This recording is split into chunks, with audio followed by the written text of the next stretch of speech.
नमस्कार प्रणाम। और हम आप सबके भाई टुनटुन यादव, और आज हमें गाड़ी रवा सुबह के प्यार आशीर्वाद से खरीद लेनी। अरुण चल और आप सब प्यार अपना सही बने रह जाए। XUV है और हमारे अपने बल पे हमने पहला गाड़ी लिए।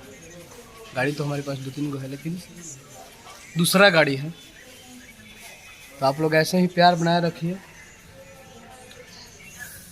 और हमारे साथ नंदन सर, राजू भैया, उधर बगल में बड़े भैया हैं। थोड़ा साउंड बजाओ ना, साउंड नहीं की भैया तेरे बुलाओ ना। हाँ बोल रहे हैं हम लोग।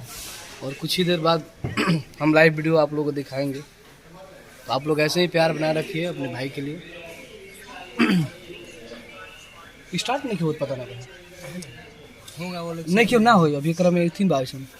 हाँ अभी कुछ ऑप्शन बा क्यों छोड़ा पॉइंट तब स्टार्ट हो। तो आप सब प्यार बनले रही जा।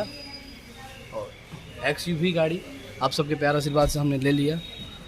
Love you. आप लोग ऐसे ही प्यार बनाए रखिए अपने छोटे भाई टुनटुन यादव पर, क्योंकि आप लोगों के प्यार के बिना हमारा जीवन हमेशा अधूरा है। Love you.